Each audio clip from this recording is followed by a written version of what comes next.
And moving on now, the All Progressives Congress, that's the APC governorship primary, gets underway on July 20th in Ondo State, southwest Nigeria. Well, Donald Ojogo, Commissioner for Information of the state, joins us now to discuss this and more. Mr. Ojogo, thank you so much for coming on Newsday. Thank you for having me.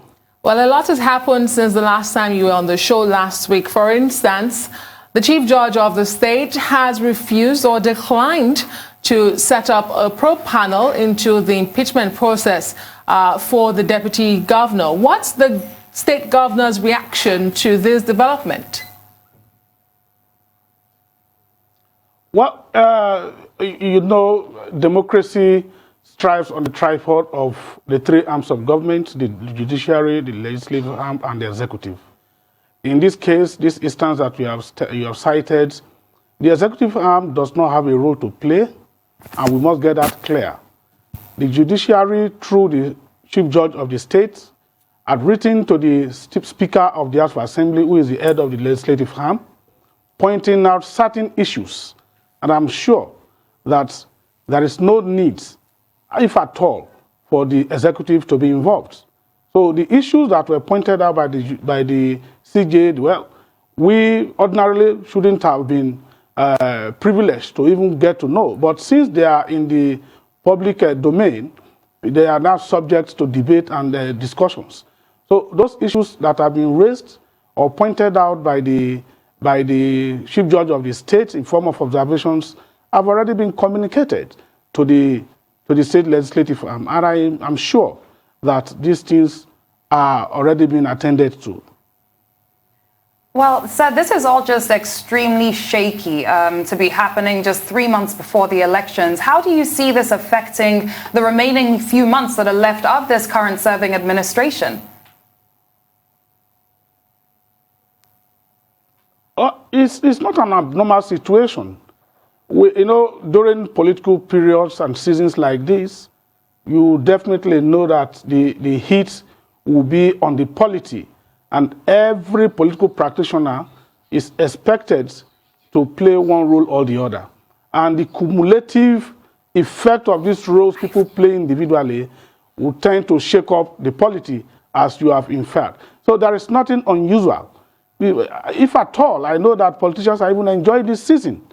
And again, we must also note that this is an off-season election. Ondo State is going through an off-season election because we didn't participate in the 2019 governorship election for some reasons that are very obvious.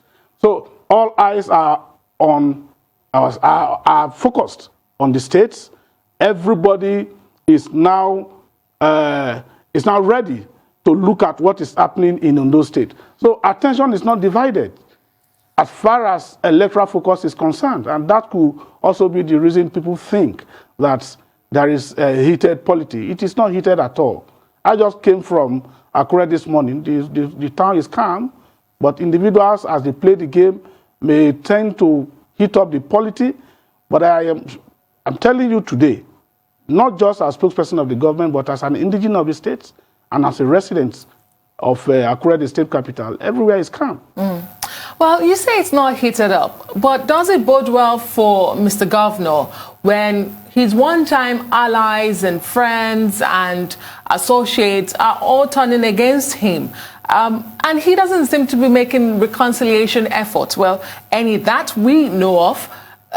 What does this mean for him? What is his reaction to think that your deputy governor, your SSG, your deputy speaker in the state, they're all against you? Well, I think you have to differentiate the scenarios. Yeah, the deputy governor, as he claims, still remains the deputy governor. He has insisted to still remain the deputy governor. He has defected from the party. From the APC, he has joined the opposition PDP. But the XY resigned from government. He says he remains in the APC and that he's not joining PDP. The deputy speaker, as you said, well, is still a member of the APC. He has not joined any party. Yes, his personal inclination to an individual or anybody in the polity is is for him to decide. So it's not as if there is an unusual thing that has given us any problem in Ondo State. In any case, I have to point out this clearly, that it is not an uncommon thing that we have seen in Ondo State. In the entire polity in the country, you have seen where allies who were very close associates and political friends, because of interest and personal, maybe that are mostly personal, decide to take different paths. So even in Ondo State, this is not the first time. Every election year, I've witnessed up till this moment the parting of ways of either two friendly allies. We started from 1980, 1981, when those of us were just in the secondary school, and we were privy to the ruptured relationship between the then governor, late Pa Ajasin, and his estranged deputy governor in the old Ondo State. You know what happened. And in 1991, we were not too sure if the relationship between the then governor, the late Olumilua, and his erstwhile deputy governor, who also became governor later, the late Dr. Olusegun Agagu, we were not too sure that it was going to be a rosy one for 4 years. But because of the intrusion of the military, we won't be able to determine the extent of their relationship. So it's not a new thing. Mimiko disagreed with his deputy governor when he came on board, and he had to let him go. Friends of governors have always turned out at several points and at several moments to be adversaries. So where you see a state that goes into an election year as close as this, as close as we are now in Ondo State, that it is all rosy for that incumbent governor, I think something must be wrong, and it has never happened anywhere in this country before. So what we are seeing in Ondo State is not new to us. We never unexpected it. So it's not new, and everybody is prepared for it. Certainly, I think that is one thing we will definitely agree on, that this is not a new situation. But the issue here, though, is it does seem as though the governor is standing alone on a number of issues. I'll take, for example, the mode of indirect primaries that is being adopted in Ondo State. 11 out of the 12 aspirants do not agree with this and have called it, in quotes, notorious. Rotimi Akeredolu, the current governor, is the only person that is currently disposed to this idea. So there is this standalone idea that I would say is out there in the public right now. How do you respond to this? Well, that is wrong for anybody to aver that the governor is standing all alone on the issue of the mode of primary. We have said it repeatedly and without missing words. And the governor has also personally said it openly at many fora, that he is prepared for any mode of primary, whether it's direct, indirect, like it was couched in one of the national dailies, whether direct or indirect. Aketi is a goal, and that is the truth. So amongst all the 12 aspirants that have been screened, Governor Rotimi Akeredolu SCN remains the only aspirant amongst them who has insisted that whether it is direct or it is indirect is ready. But others have insisted that it must be direct. We may not know the reasons. The motivation for the insistence on direct, we may not. I am not competent to know, because I am not in their minds to be able to know. I lack that competence to be able to discern what they have in mind. But the governor has said it, that whether it is direct or indirect is ready. So it is preposterous for people to pinpoint the fact that it's only the governor that is against direct primary. We are not against direct primary.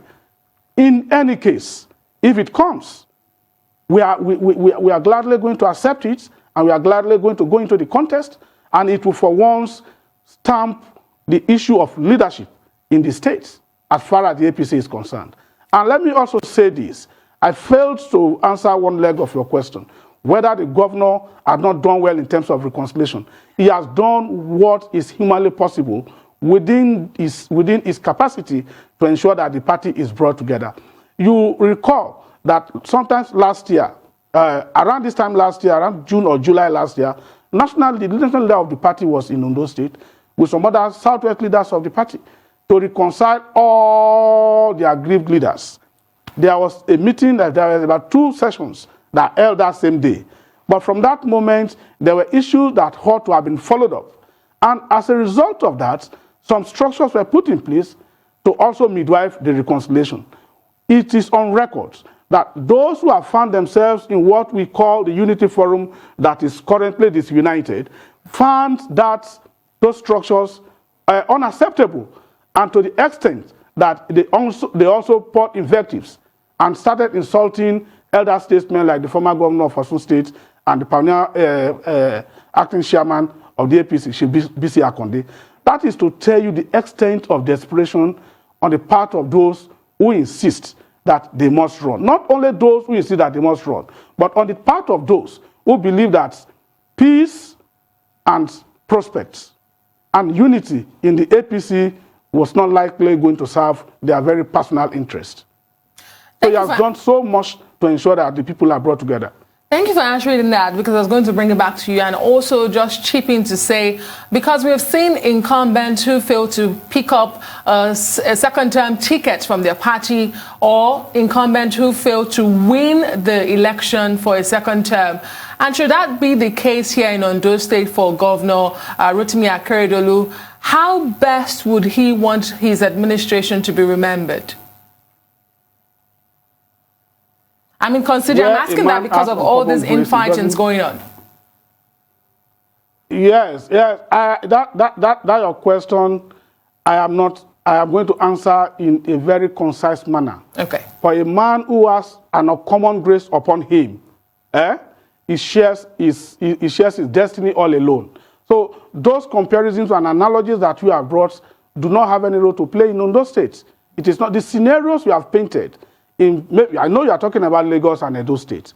Edo and Lagos, the scenarios are not even same. So the two scenarios themselves are not likely to be same. In fact, they are not same with the scenario we have seen in Ondo State. I can tell you, and I am confident that whatever mode of primary that is likely to be adopted by the national leadership of the APC, particularly by the current caretaker committee of the APC, will be acceptable to us, and we will win, and win, not just win the primary, we will go ahead and still fly the flag of the party and deliver the party for the government for the party. We will come back, and the governor has done exceedingly well to even earn that return ticket. So we have no fear at all. Okay, so now let me move away a bit from focusing directly on the governor, and let me bring you up on a matter of electoral issues now ahead of the elections. I was taking a look at a recent report that came out earlier by an initiative called the Kimpact Development Initiative, and the report was based on low voters turnout for the upcoming elections, suggesting that, of course, due to the current pandemic, what we are going to see is low voters turnout in both Edo and Ondo states. As Commissioner for Information in Ondo State, what is your office currently doing to address this, if anything? Well, it is a great deal of temptation for me to give a preemptive response to your question. Well, the pandemic is a thing of concern, and it's a disturbing scenario to everybody. But we are yet to get to the elections. How do you determine whether or not there is likely to be a low voter turnout? So it is a kind of temptation for one to want to answer that question. The INEC, as it were, had reeled out guidelines that have to be followed in the course of these electoral periods, both in Ondo and in Edo State. As long as these guidelines will be followed, I don't think the situation will be quite different from previous situations that we have found ourselves, to the extent that the issue of low voter turnout will become very fundamental. Well, thank you so much, Mr. Donald Ojogo. We do wish you and your administration the best in the primaries, upcoming primaries, and of course, the general elections. Thank you so much for coming.